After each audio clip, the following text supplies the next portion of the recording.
we have to remember that we learned from some of the best. They had some white boys came over here that did the first beheadings in Point Coupee, Louisiana, where I'm from. Slave insurrection, that was the way you dealt with it. Tuskegee syphilis incident. We're going to see how black men die if they have syphilis, but we pretend we treat them with penicillin, and we're just going to watch the pathology of how they die. Now, that wasn't back 200 years ago. That was 1930 to 1974. We're talking about giving these wonderful blankets to Native Americans infected with smallpox as they walked on that trail of tears just to see how they die and to eliminate their population so we can take all of that land. So the violence that is in America has come from a very learned position that was brought here by some Caucasian folks. All right? Welcome back. Welcome back. Good to see everybody again. The long holiday is over. And I tell you what, Niele, there's no holiday in this world. Well, peace and love to everybody. Hope everybody had a good year. For those who don't know, welcome to Let It Be Known, Black Press USA's morning show that is uplifting and inspiring the Black experience. I'm Niele Anderson, and Stacy, you know, we're going to start this year off with fresh eyes. Same shit, but fresh eyes. Oh boy, let's put some fresh eyes on this. You know, last month, it was just a month ago that this administration that we are living under in this country pardoned the ex-president of Honduras, who was serving a 45-year prison sentence in the U.S. 7th military operation well, I'm skipping because it's so much, but he just pardoned him on drug trafficking, right? And they go over there and kidnap the president of Venezuela and his wife, allegedly for drug trafficking. Make it make sense. Folks, it's the 7th military operation since Trump took office. And you got some black lawmakers in Congress openly challenging the operation in Venezuela. And look, they're parading this president of Venezuela around like some sort of like you go fishing and you show like this big fish you caught. And they parade them all around Manhattan. Everywhere you go and look, they're taking, you got the agents taking pictures and selfies with the guy like he's some sort of dead fish. This is not how. Even MAGA folks didn't vote for this, Niele. They said they didn't vote for it. But, of course, it's the FAFO, right? And he's threatening other countries. But I'm going to tell you this. I am enjoying it to an extent. The response from Cuba, the response from Colombia, the response from Brazil, the response from China was really something. Homeboy in China, the leader over there, he said, you send a shot, we taking 2 shots. You send a nuclear bomb, we're blowing everything up. He said, come forward. Is this out of hand? It's out of hand, and nobody is doing anything about it. Nobody. I don't care what Hakeem Jeffrey said. I know he ain't got no power at this point, but nobody. And then he tells you in your face, folks, this is all about the oil. I went over there, and now, because these billionaires, these oil barons, he told them when he ran, give me $1 billion, and I am going to make sure that you get paid. I'm gonna make sure. And he mentioned Venezuela by name when he was in that speech, if you go back to it. And then he goes over there, and now he's telling you it's all about the oil. Now they're gonna kill this man. Perhaps Maduro and his wife, they're probably going to put him to death, and they're going to go. He's now running Venezuela, Niele. Well, I mean, I think America was shocked on January 3rd to wake up to that surprising news that basically the Department of War was living up to the new name, right? And there's just so much to unpack from what happened from the war room that they created at Mar-a-Lago. You know, you tear down one building, and then you put up drapes in another. But there's so much to unpack from January 3rd. But what we do know thus far, the New York Times is reporting at least 40 people, including military and civilians, were killed, including an 80-year-old woman named Rosa Gonzalez. We know that 92-year-old Alvin Hellerstein, who was appointed by Bill Clinton in 1998, will be presiding over the Venezuelan president's case. We know that he's here in the United States. We also know that there are thousands of Americans stranded in the Caribbean and can't get back home because Mm-hmm. of what this dictator president in the United States has done. Um, and we know that it's about the oil. And we also know that the Venezuelan people are happy. They're happy. And so two things can be right at the same time. You know, their president was treacherous, just like our president, right? We know that he has done horrible and evil things, just like our president. So I am happy for the Venezuelan people. I'm happy for them.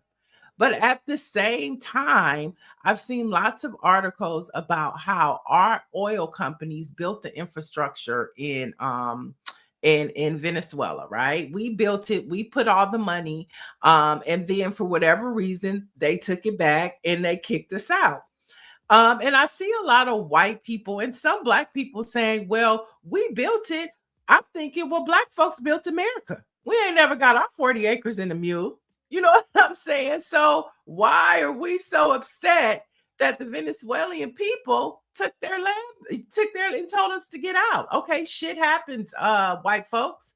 But for a black person to hear that, it makes them think about, I know for me personally, well, what about black folks? They build American land. We ain't never really got no reparations for that. So, you know, what makes you think that, you know, somebody taking something from you is more valuable than you taking stuff for black folks? So I think there are layers to this conversation as we look at it, and as it unfolds. But what I really realize is that the Department of War is living up to its name. And starting off the year on January 3rd, with the Department of War starting World War III, should definitely be looked at.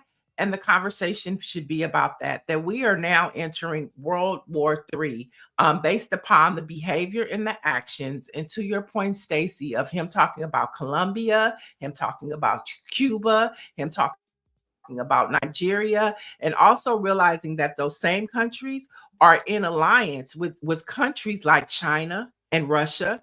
And so there's been a Pandora's box that has been opened that we should be very concerned about, and be paying close attention to. Yeah, all of what you said, basically, the one deviation I would take is when we say that Venezuelan people are happy. It depends on who you're listening to, because Well, not all are happy. majority of them are happy, Stacy. I, That man well, was I'm that not. that Right. yeah, they, I I'm mean, not come on. sure that even those like you said, based on what I've seen, even those that you're saying are happy, and there's no question that some are happy. They're just Most majority of the country is. even I wouldn't say majority, but I guess that's your read on it, and I can't argue with your read on it. But I will say this: that even those who are happy to see Maduro removed, they are not happy with the way it's happening. They're not happy with the fact that the U.S. has a dictator who's now going to be their leader right now. They're not happy about that at all. And you know, you call into dictatorship. We've been talking about dictatorships, and you mentioned Mar-a-Lago.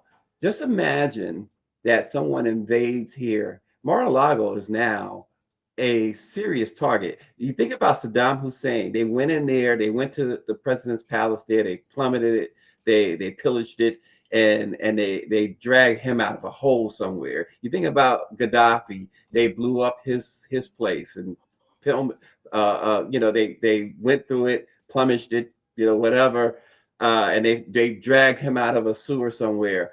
Um, what I'm saying is, and they killed his family, these people's families. Dictatorships in the most brutal way possible. Now they have not yet killed Maduro from Venezuela. And I think that what will happen there is that more than likely, if they try him for certain crimes, they'll put him in prison forever, or until the next president comes and might pardon him or whatever, or they may kill him. Trump, you reap what you sow. You want to be dictator. You want to make Mar-a-Lago the White House of the South. That is all in play for foreign governments. And you got all these, and I'm telling you what, this may sound very racist, but I'm telling you what, the Colombians, the Mexicans, the Cubans, all of them Latin American nations, those Hispanic folks, those Latino folks, they don't play. They'll cut your head off. And they are not playing right now. They have taken a stand publicly, and it's not going to be as easy as 1, 2, 3. The U.S. going into Cuba, Colombia, Mexico. That's not going to be so easy. And Donald Trump will be, and J.D. Vance will be targets. It's off now. It used to be that while the U.S. never really, whether whoever was in office, never really obeyed international law. They never obeyed the Geneva Convention. Other countries have taken note, Niele, and I think that you're going to see, you mentioned World War III. We are going to finally see on American soil the battle. It's coming here, folks. This is what this president and this administration and the Heritage Foundation, and by the way, speaking of the Heritage Foundation, don't be misled. Open up Project 2025, and what was in Project 2025? I reported on this over the weekend. Venezuela. What happened the other night is in Project 2025. So all of them. Well, they anticipate things happening on our soil. I mean, and it goes back to me saying, just talking about them changing the name of the Department of Defense to the Department of War, because that changes the mindset, and it also changes how the infrastructure and how they operate. And I'm beginning to pay attention and see that name, the Department of War, really means something, because that's what they intend to do. They intend to start war. But it's coming here. And so it's coming here. Well, that's what I'm getting to. They anticipate that. If you are preparing for war, then you anticipate it happening on your soil. But guess what? When it happens to us, the casualties are going to be us, but that's going to be the ammunition that they need to continue to fight. And so they've already anticipated happening to us, Stacy, but they don't give a damn, because they don't care about the casualties. They don't really care about the American people. We know that by all of their actions that they've done last year. And all of the things that are going to be implemented this year domestically that are going to hurt and disenfranchise the American people, not just people of color, but their voters too. Okay. So when you say it's going to happen on this land, they know that. And they want that to happen, because that is going to give them the ammunition they need to continue their war.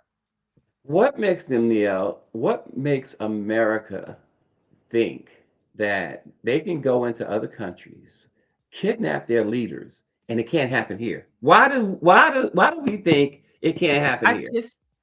Well, I mean, it is true. The United States does have the strongest and largest military known. And so I think it's harder to do something like that in the United States. I'm not saying that they can't, but it's much harder to go come into the United States and take over than it is for another country. Well, not necessarily take over, but take your leader. Yeah, I mean, I think that's a Denzel Washington or Jamie Foxx presidential movie. But I'm not saying that it can't happen, but that is a far stretch, Stacy. I do believe. I do. No, so what I'm saying, I'm thinking about all the regimes that has happened, and they went into Honduras, they took that president. They remember Nicaragua, Noriega, they took him. There have been other leaders that they have. Trump is not the only one, and what I'm saying that his leadership is not the only one, but these countries that they've gone into, must have felt, at least their security felt. And I know Venezuela certainly, because you hear it coming out of there. They felt that they had a fail-proof system in which there's no way you can come in here and grab our leader like this. Go into the presidential palace. It's like going into the White House or Mar-a-Lago. There's no way you could do that. No, So when I Mar-a-Lago might be a more open target. Mhm. But I still believe with the president there and the way they play, I think that's a hard sell. I'm not saying that it's impossible, Right. but I just want to be clear. I do believe two things can be right at the same time.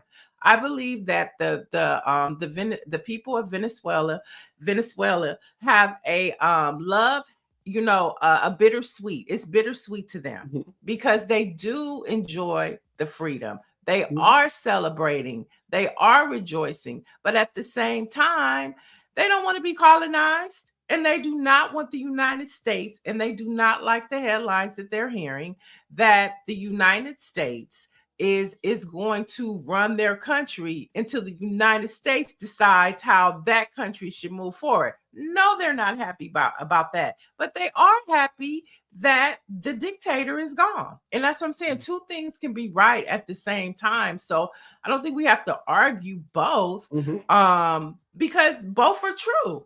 They don't Right. want the United States running their country, but they didn't want the dictator in either. Yeah, so I saw something, and not that I'm for dictatorships because I'm not, but I saw something very interesting about Muammar Gaddafi, as bad as he was. Um, and this is a note for Donald Trump, who is a wannabe dictator. Hey, listen, that's not an insult to the man. He wants to be a dictator. It's no question about it. He wants to be a dictator. So here's what you can learn from a other dictators. If you want to emulate any dictator, maybe it's Muammar Gaddafi in this sense. Uh, Citizens in Libya under Muammar Gaddafi, once when they got married, the government gave them 60,000, whatever their currency is, gave them land, right?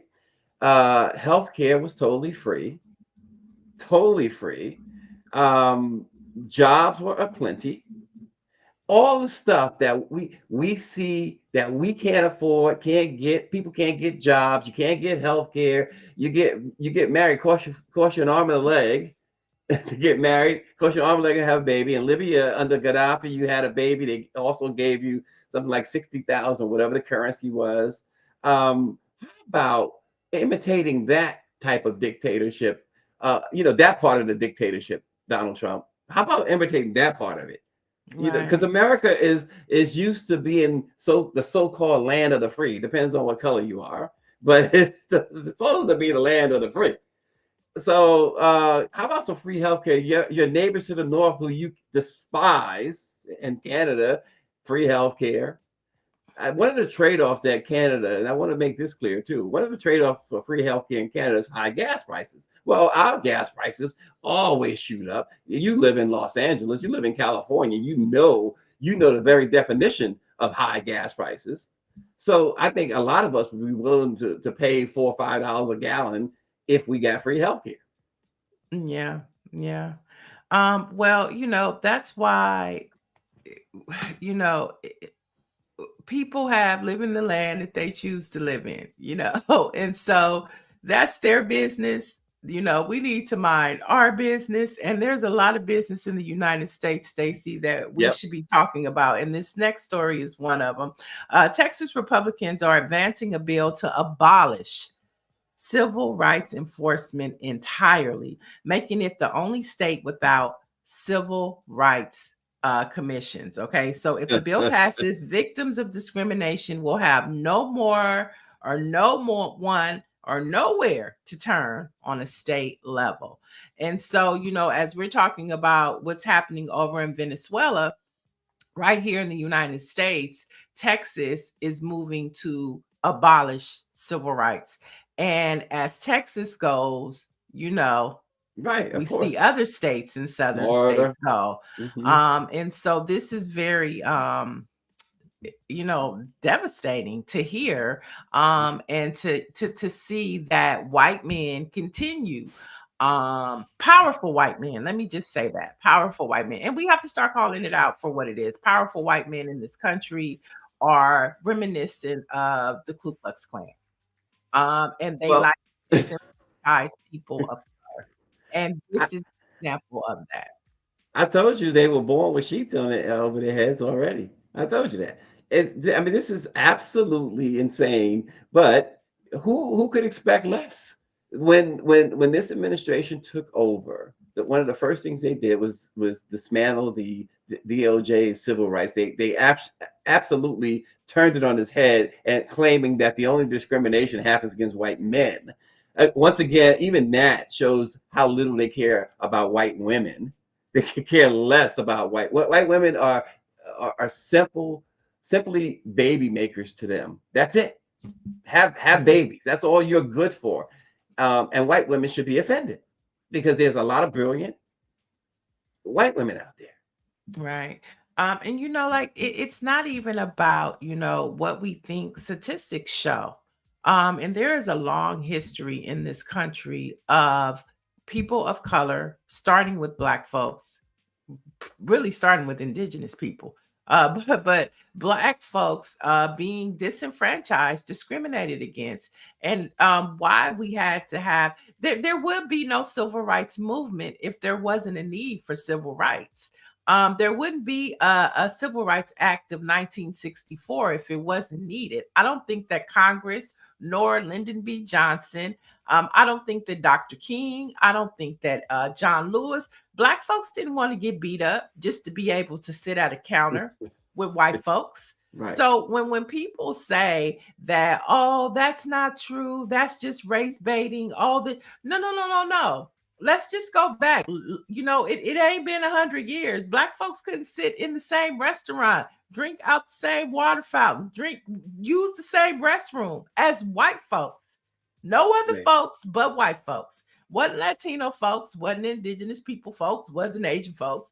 It was white folks. And so because of that, black people led the charge. And I'm talking to an audience of one now in the chat. But black people had to lead the charge to make sure that we compete in the same stall as white folks to drink out the same water fountain. So when you say that civil rights isn't needed and it's race baiting, that's just total bullshit. Okay, Our so grandparents and great grandparents had to fight to be able to do the very basics, to be able to get a loan in this country, to be able to buy a house, to be able to buy a car, to be able for their kids just to go to the same school and get a fair education.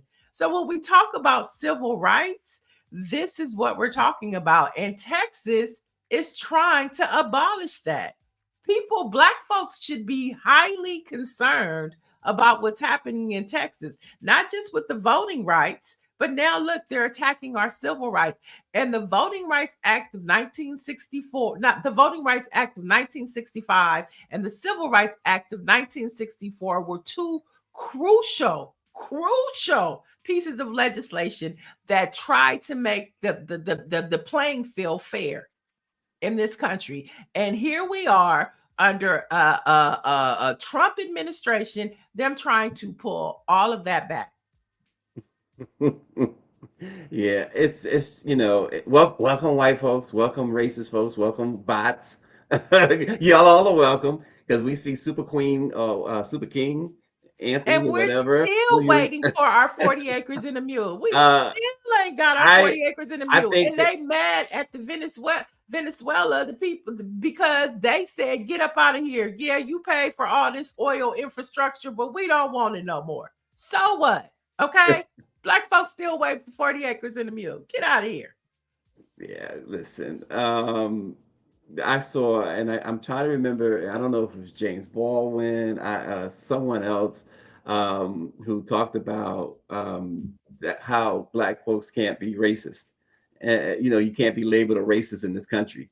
And I don't remember the exact wording, but if you listen to whoever said it, I'm trying to remember who, but you understand what that individual meant and how powerful that statement was. Mhm. But most importantly, most importantly, I believe Louis Farrakhan said it best.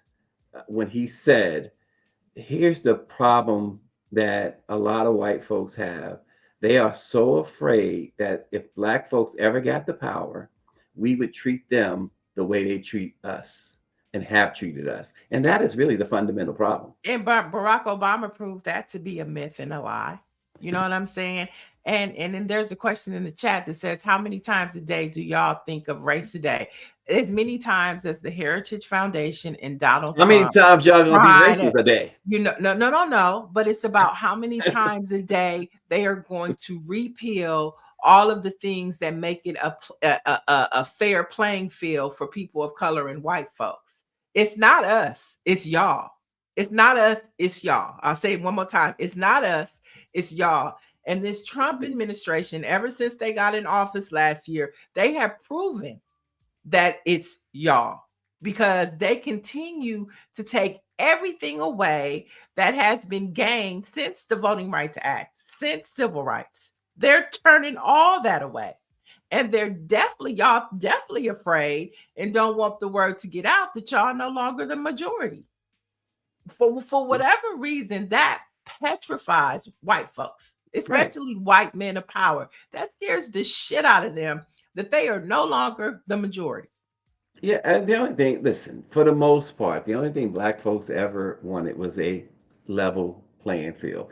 Why was that? Why is that too much to ask? And then, of course, you get the brainwashed ones who will say stuff like these idiots saying on the chat. So there you have it. Well, moving on to more news that we need to know about, because a lot of things, of course, when we know the year changes, different laws and ordinances take place.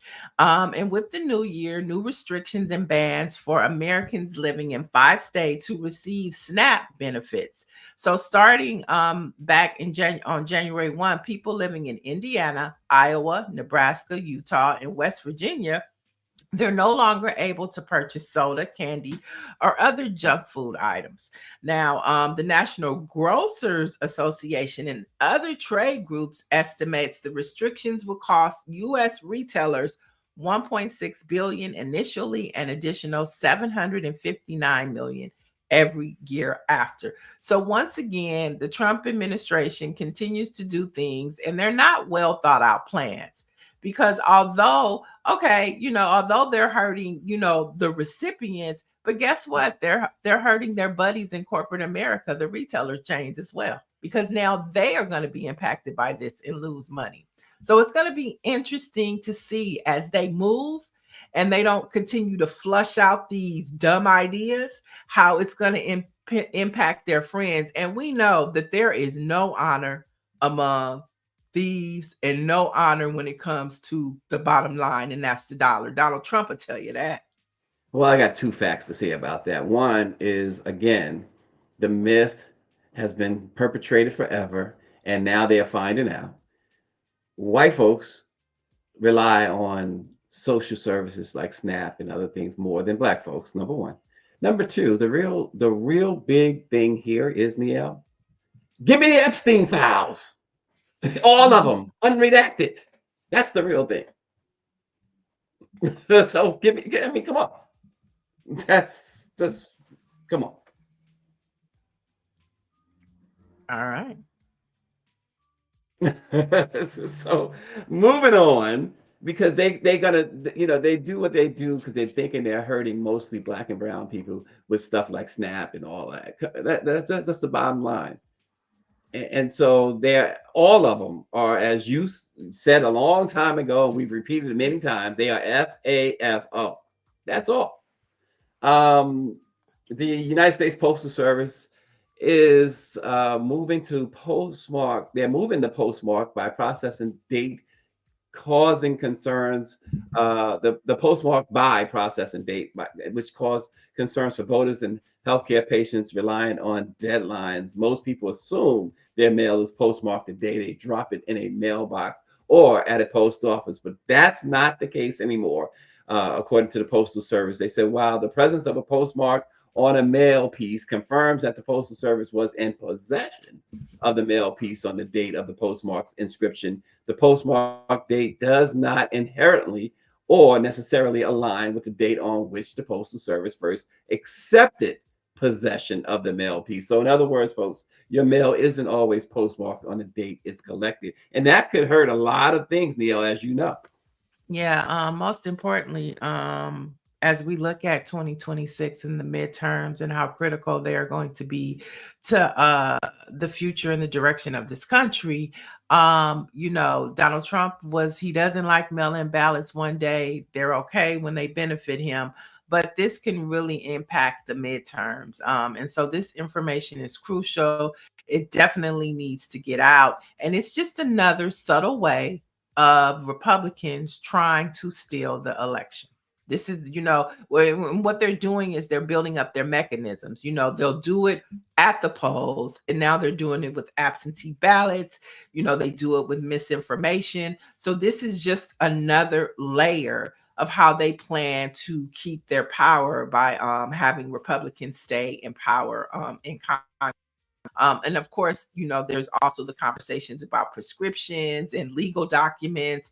But there are ways to make sure that your mail is post dated. If something is very critical and important, Stacy, just, people need to just go into the post office and get it actually postmarked from a postal worker. You just have to stand in line. If it's that important, stand in line and get your stuff postmarked.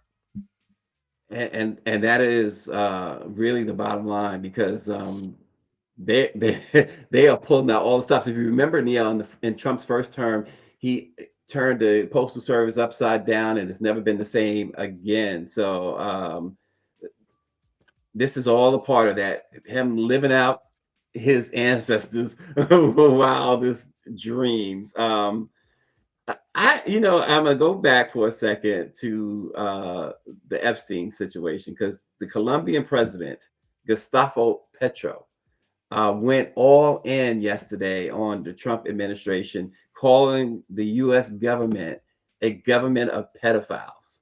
And then, like I said, they're not playing. And the Epstein files are out there, and the Colombian president really went all in, and he dared them to release the files. He called Trump and the U.S. government a government of pedophiles, going into Venezuela to arrest a person they're claiming to be a criminal.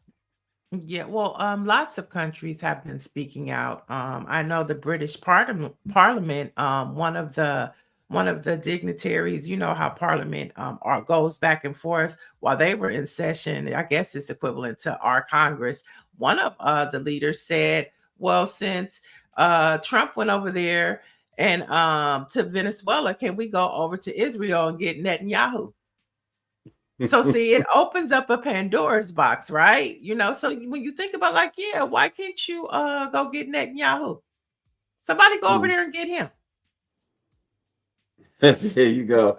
And this my last note on that. He used the Colombian president, by the way, used your words too, Niele. He called them a clan. He said they're a clan of pedophiles. Oh, for sure. And so, these are the times we're living in. But since you were talking about the post office, on a brighter note, the U.S. Postal Service will honor Phyllis Wheatley, the first published African American poet with the 49th Black Heritage Stamp. Now, the stamp is part of the Postal Service's Black Heritage Series that began in 1978, recognizing Black contributions to American history. Now, the stamp will feature a portrait of Wheatley and commemorate her role as a pioneering Black literary figure whose work became known internationally in the 18th century. So go ahead and get ready to get those Phyllis Wheatley Forever stamps while you're getting your your important mail postmarked. Oh boy, does JD Vance and Trump know about this? You better keep it quiet. you know, you know, you know, you know, and Oh, you have some good news as well, right? About the Olympics. I do. The young lady who plays hockey. Layla Edwards is set to become the first Black woman to play Winter Olympic ice hockey for Team Mm. USA. She's 21 years old, out of the University of Wisconsin, and she's been included in Team USA's 23-player roster for 2026. So good for her. And I tell you, listen, I know that it's not traditionally been a sport that many of us have participated in, but my family and I, we go to some hockey games. We love it. It's hockey is a very, very, it's a great sport. You talk about athletes, these guys on ice are some serious athletes. And Layla Edwards, I have not seen her play, and now I'm very much interested in watching her play. I mean, I hate to brag or pop our collar, but that's what we Pop do her to collar. sports. I bet you there'll be a lot more eyes on hockey this Olympic time or this go around because we want to see her play. We want to see what she's made of. Think of ice skating. Think of just the Winter Olympics is they don't draw as many ratings as Right. of course the Summer Olympics do, but things like this bring eyeballs. And I think that's why they decided to bring Snoop Dogg to the Winter Olympics because they want more eyeballs on the Yeah. sport. So, we got her and now Snoop is coming. And I also read that they have even hired social influencers to be a Yeah. part of the Olympic Games, the Winter Olympic Games. So they're trying to bring more eyeballs in stories like this, and Snoop Dogg and these creators might be just what the Winter Olympics need. Although I love the bobsledding, I love the Hmm. ice skating. Yeah. But statistics are what they are. Ratings are not as high as summer, so this will help. Well, the last time, just to put that into perspective too, when we talk about hockey here, the last time that it has generated this type of buzz was 1980, when the U.S. Olympic hockey team pulled what they called the Miracle on Ice when they defeated the Soviet Union team. Mhm. Um, and it was just a shocker because the Soviet Union team back then, folks, the U.S. hockey, and this is why basketball started having NBA players into the Olympics, but the Soviet team was all professionals, whereas the Olympic team was not. They were all Mm. amateurs, I and they didn't know that. pulled off the upset of upsets, and they even made movies about it, et cetera, et cetera. But in the 1990s, around Mhm. 1990 is when basketball, they said, listen, uh, we're tired of this. The Soviets are using, by that time, they became just Russia, but the Soviets were using all of these professionals. And so it Mhm. was teams like from Yugoslavia and other nations, Czechoslovakia, they were all using pros, and the U.S. had always sent amateurs. The best sport for the U.S. in the Olympics prior to it becoming a competition of pros Mhm. was boxing. Ah. And Okay. I mean, you had so many great boxing Olympians, including Muhammad Ali, Sugar Ray Leonard, et cetera, et cetera. Mhm. Even Floyd Mayweather's father.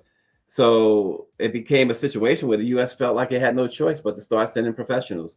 But so Layla Edwards coming, like you said, Snoop Dogg and all of them, but Layla going into the Olympics as the first Black woman to play ice hockey in the Winter Olympics, that is generating the type of buzz that the hockey itself um, had not received since 1980.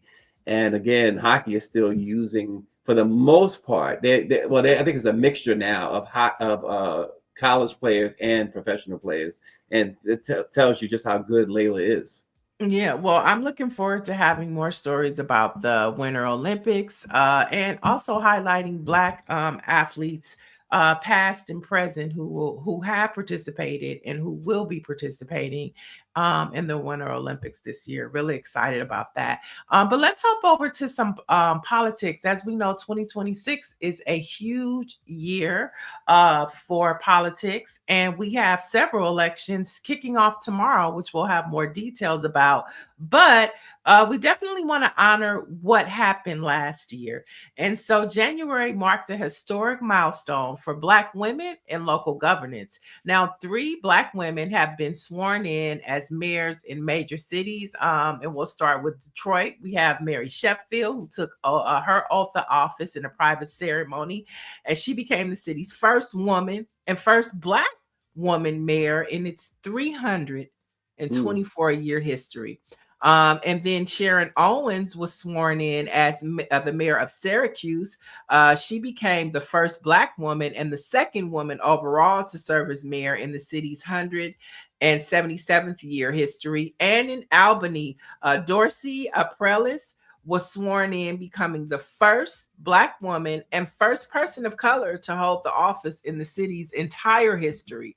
And so, you saw a lot of swearing in of Black leadership on a state and local level. There was a story that went viral of a young man coming out of Georgia who broke down in tears as he was sworn in. So as we talk about, we started the show off, very heavy. But when we talk about what's happening in our country and Black leadership and keeping our survival alive, it is happening. And Black leadership is being sworn in all across this country. And to be clear, Albany and Syracuse are cities in upper New York and upstate New York. And Albany, of course, is the capital of New York. And that says a lot that you're getting Black women mayors upstate New York, because that upstate New York is generally more like Mississippi. Just to put it in perspective. So that's a really, really interesting turn of events in upstate New York. Yeah, Awesome. It's not the city. The city is the city. It's a melting pot. It's democratic. But when you leave the city and you go up in New York, when you start climbing the ladder, going up north, it is a Republican haven, and it is. Let's face it. It is mostly white. Yeah, speaking of New York, shout out to Zohran Mamdani, who is now sworn in as the mayor of New York, and he hit the ground running, visiting apartments. His swearing in was symbolic, and he even had comments about Donald Trump. And I saw a viral video that happened in December. And apparently Mamdani had said that if Netanyahu were to come to New York, he would follow international law and have him arrested. And Netanyahu laughed and said he would come to New York. So what does that say to you? Well, it says, listen, Mamdani seems like somebody who you don't really want to test. That's how I see it. Now he's the FAFO. You're saying he's exactly. the FAFO. And so if he said it, he's going to back it up, or at least attempt to back it up. So Yeah. Go ahead, Netanyahu, let the UN or somebody invite you. See what happens. Yeah. I mean, he was just so smug when he said it, and we knew what that was coming from. It was coming from the Kushners and the Trumps and him feeling like he's invincible in the United States. But Zohran said he follow international law. So I hope he does FAFO. Okay. Listen, Orange says on January 12th, New Orleans will swear in a white Latina Dixiecrat as mayor. He says, I didn't vote for that thing. Well, somebody did, Orangey. Give her a chance. Listen, didn't they say that about the current incumbent of the on Pennsylvania Avenue? She was out there with Don. She was out there with Don Lemon on New Year's. She was out there with the lemon heads. She was trying to fit in and be well received. Oh, and Dr. Marilyn says, Happy Founders Day to the brothers of Kappa Alpha Psi Fraternity Incorporated. Yeah, there you congratulations. Go. All right, let's head to Chicago, where good news coming out of there. Chicago has recorded its fewest killings since 1965, despite Trump's campaign against the city. Overall crime continued to drop as the number of murders in Chicago decreased from 587 in 2024 to 416 last year. And as of December 28th, shootings had fallen 35% from 2024. Robberies were down 36%, and aggravated batteries had dipped 11% police data shows. Now, Mayor Brandon Johnson, who has also been at it with Donald Trump, said this: there's a lot more work for us to do. We're not patting ourselves on the back yet, but we are certainly grateful for moving toward this positive trend.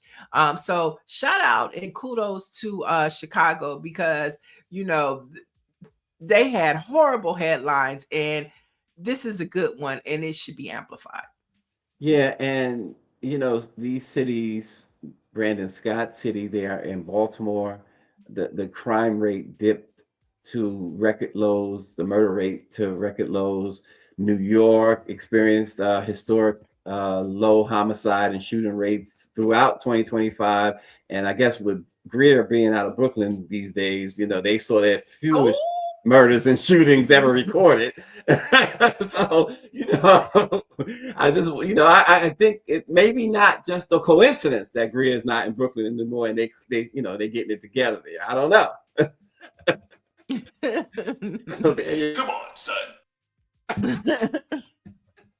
Well, hey, whatever it takes, okay? Greer leaving, whatever it takes. The crime is down. And going back again, Black leadership, as all of this is going on, we start the show in Venezuela and talking about Trump. But as all of this is going on, Black leadership, Black movement, Black progress still continues to happen. And people are focused about doing the good work of the people. And we have to continue to uplift that and not get swallowed up in all of this BS that this Trump clan administration is doing. But Stacy, let's lighten it a little bit and talk some entertainment, because last night award season kicked off with the Critics' Choice Awards. Uh-oh. And, I was impressed at some of the winners. Sinners was in the headlines a lot, which about a story that I think we're going to talk about later in the week, about, ownership of some very powerful entities in Hollywood. We'll get into that later. But let's talk about some of the winners at the Critics' Choice Awards. And let's start with Sinners. Sinners picked up Best Casting with an Ensemble, Best Young Actor, Sammy Moore, Best Original Screenplay, which of course went to Ryan Coogler. We were hoping that Michael B. Jordan would walk away with Best Actor, but he didn't. But for them, Sinners to walk away with 3 awards, I thought that was pretty huge. It is. There's been, like you said, a lot of talk lately about Sinners, and we'll get into it later this week, like you said. But yeah, it's good for them, and good for it's the recognition itself shows you just how sometimes you can't ignore greatness. For sure. I think the creators of that show, I've never watched it, but I'm going on everything I've heard, everything I've read, and including the critics of that movie. So right. And they also won Best Score. So they walked away with 4 total: Best Score, Original Screenplay, Best Young Actor, which was Sammy Moore, and then Best Casting Ensemble. So that was huge. Another big winner was Best Supporting Actress in a Comedy, Janelle James from Abbott Elementary. She plays the principal. I don't know if you've ever watched that show. Oh, but we watch it. Yeah, she's absolutely off the hook. It's a great cast, Abbott Elementary. But I think we know that Quinta is the creator. She's the star of the show and all. But Janelle James, they had an episode not long ago where she was fired as principal, and for a second you thought, okay, are they taking her off the show? It'd be a mistake. Mm-hmm. But of course, in the only way that they know how, I mean, how they brought her back and the hilarity that followed, she's absolutely just a treat to watch. Mm-hmm. Well, and then finally, another highlight walking out of there was Best Supporting Actor in a Drama Series, and that went to Tremel Tillman. I wasn't really familiar with his project, but I was happy. I'm, in the words of Issa Rae, I'm rooting for everybody Black. You know, Stephanie Mills is like that. You know, anything black. Stephanie's like with the fist in the air and everything. So you're not the only one Oh, because I Dr. don't know Mellon. this. Dr. Mellon gave it to us. A great movie. She said, there was none like it. Oh, she's talking Oh, about okay. Sinners. She's talking about Oh, Sinners. I'm pretty Sinners. sure she's Okay. talking about Sinners. Okay. And then for Best Picture, Director, Adapted Screenplay, well, no, not really. That's what they were nominated for. But for Best Picture, went to Not One really. Battle After Another. I don't know if you saw that. That was with Leonardo DiCaprio, Tiana Taylor, Regina Hall played in that as well. 2 hours and 42 minutes, very long movie, Ooh. very interesting, and it was really good. I enjoyed it. So congratulations to that movie, because what I learned about it, it was very interesting. You have to watch it. But the director and writer is a white guy, but he has a black family. Oh, And so when you watch the movie, it makes a lot more sense. okay. One battle after another, because of the storyline. You saw it, Niele? Yes, I did. And you thought it was great? I thought it was good. I thought it was good. And we can even talk to Dr. Melina Abdul is joining us from Black Lives Matter. Oh, she loved it. When I first saw it, I thought about her because there's like it has references to, you know, movement work, although it gets a little dicey and shady. I said it gave Monsters Ball. Tiana Taylor gave me Monsters Ball vibes. Whoa. Holly Berry. So like I said, it was a long movie to digest, but I think it's a good like Saturday or Sunday binge watch. I enjoyed it. Why didn't you like it? I can't say that I didn't like it. I just honestly, I mean, like you saw what happened, but like if I had to really explain to someone what this movie was about, I just didn't feel like it was a strong story.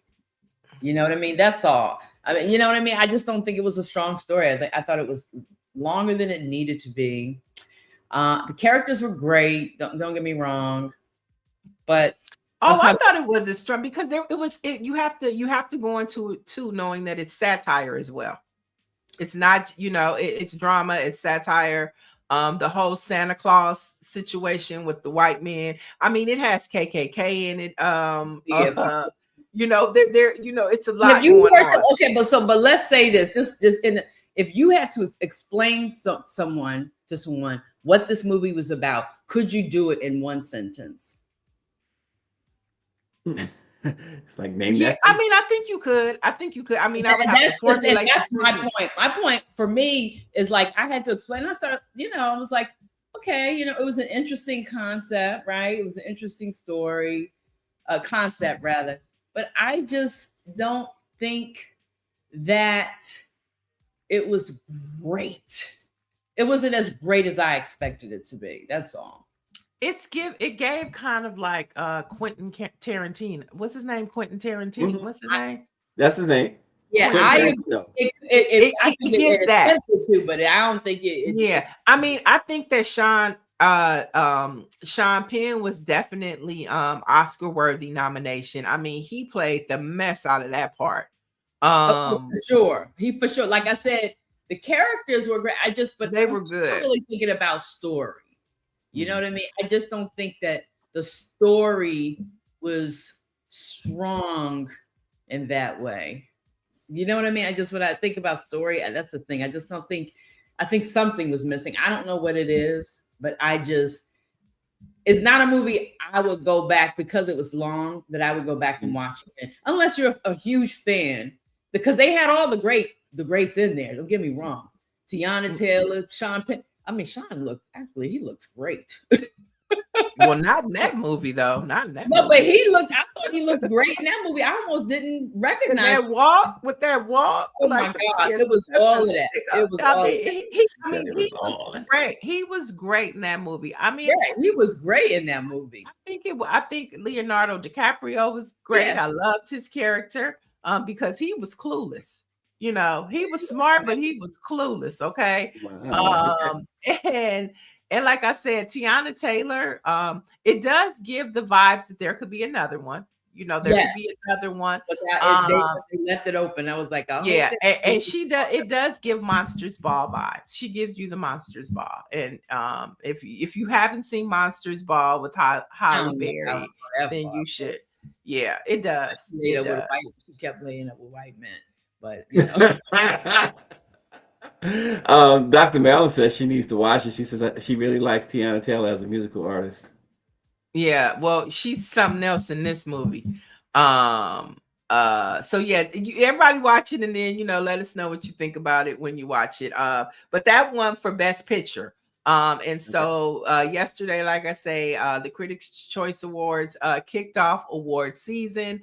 And so we'll see how Sinners does as the awards continue to roll out. And shout out, because I didn't hear a lot about Ryan Coogler's wife, because that project was just as much hers, and her contributions to the success of it was just as important as Ryan Coogler. So definitely want to shout her out. Oh, okay. She says her goal, Dr. Mellon says her goal this year is to read more books than watch TV or movies. Well, I have a book for you. It's called The Davenports. I started reading it over the break. The Davenports takes you to the Gilded Age. If you like the Gilded Age, The Davenports tells it from the Black family's perspective. And the Davenports were a family that created the carriage buggies. And during the time where cars started coming, but this is the same time during the Vanderbilts, and the Waldorf Astoria folks. So really good read. I'm still reading it, but if you're looking for a book, Dr. Mellon, start with The Davenports. All right, The Davenports. All right. You know what? I'm gonna just say something real quick. Throw this in there, Dr. Marilyn, because you're right. You're absolutely right. We need to be. That's what we need to be encouraging our people to do this coming year, is read more. And Niele's a reader. Stacy not so much. He writes, but he don't. But that's true. Listen, I can't argue with that. But she is reading a book a week. So I don't know if you're gonna be able to catch up with her, but I think that's a great idea, right? We might need to incorporate that in the show. Do a book of the month.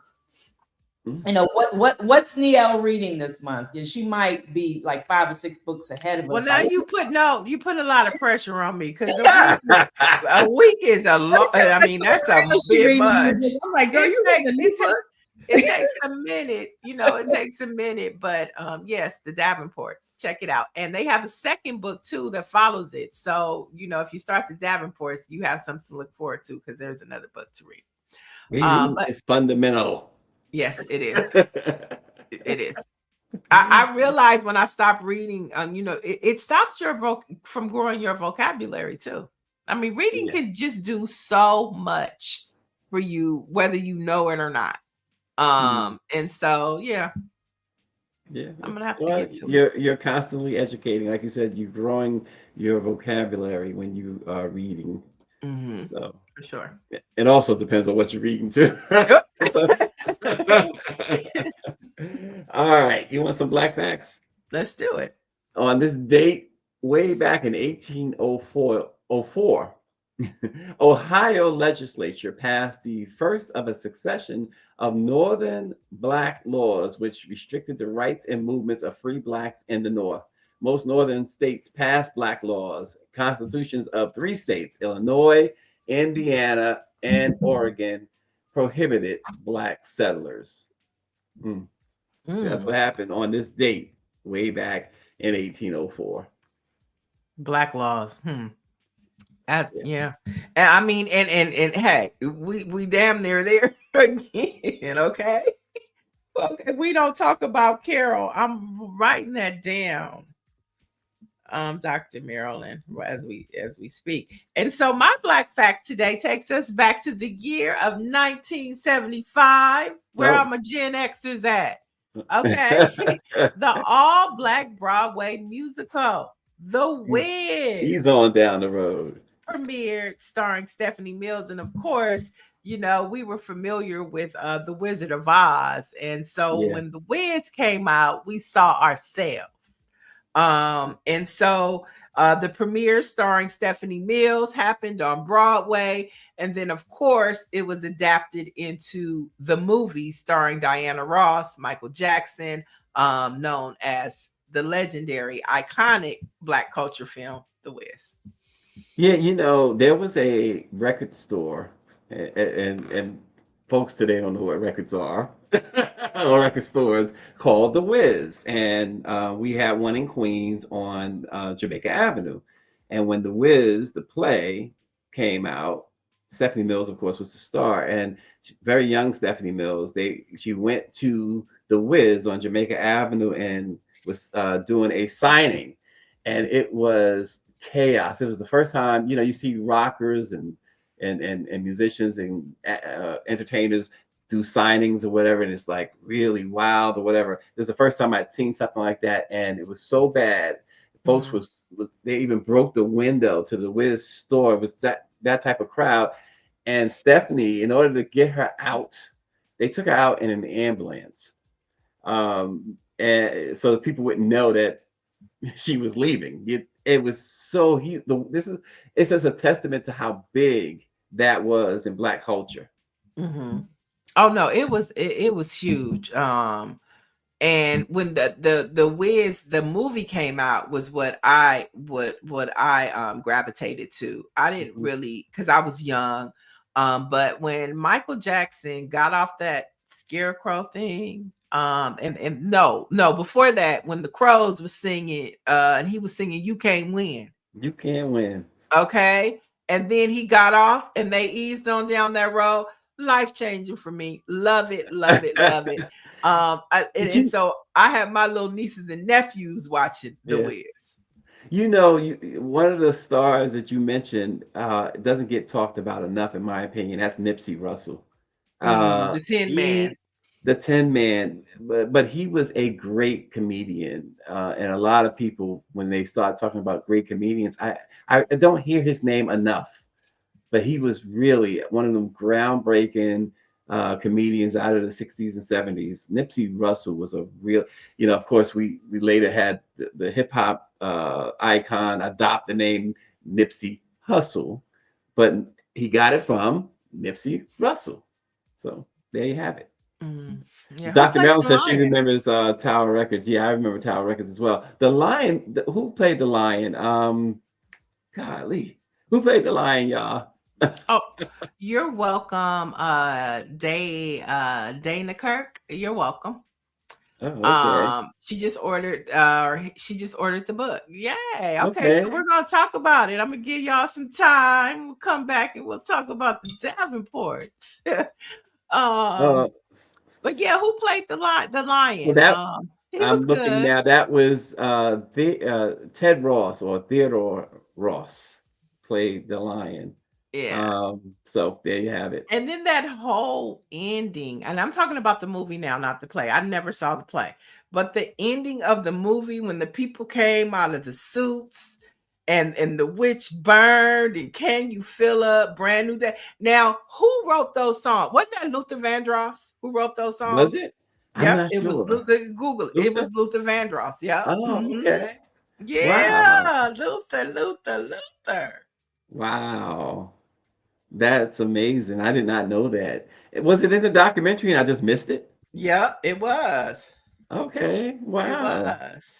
Luther was amazing. Yep, he Absolutely wrote A amazing. Brand New Day. That's where I got that from. The song was written by famed singer and composer Luther Vandross. Nice. Very nice. All right. So there's some history right there. The Wiz. That's a good one. And like you said, those who were around at that time who were old enough to remember, that was a treat for us. It really was. It was. I mean, and it Okay. was so colorful, and it was just so you got to be seen in green, you know, and the whole wizard Richard Pryor. Don't forget about Richard Don't Pryor. forget about Richard Pryor. Oh my God. How could you forget about Richard Pryor? Oh my gosh. Richard So was yeah, one of a kind. that's it. Okay. Well, folks, tomorrow is Tomorrow is a January 6th, as you guys know, and January we will be talking about the anniversary. And to me, January 6th, 2021 began the descent into what we are today in America. It began the plunge into authoritarianism, perhaps dictatorship, and I can explain why more tomorrow.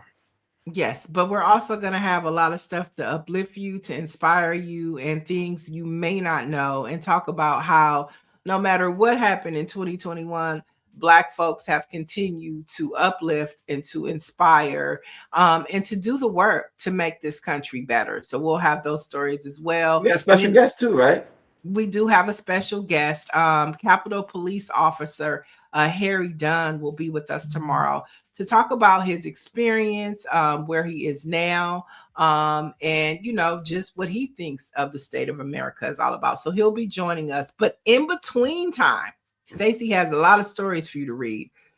So go on over to BlackPressUSA.com for the latest in Black news that empowers and inspires. Or the WashingtonInformer.com. Check them out too. Oh yeah, that's where a lot of my stuff is too. Well, it's all over. San Diego, Voice, all that. Okay. Insight News. Check it out. I'm trying to steal some of Niele's thunder as the day goes on. She started the day pretty cool. Here we go. We'll see you tomorrow.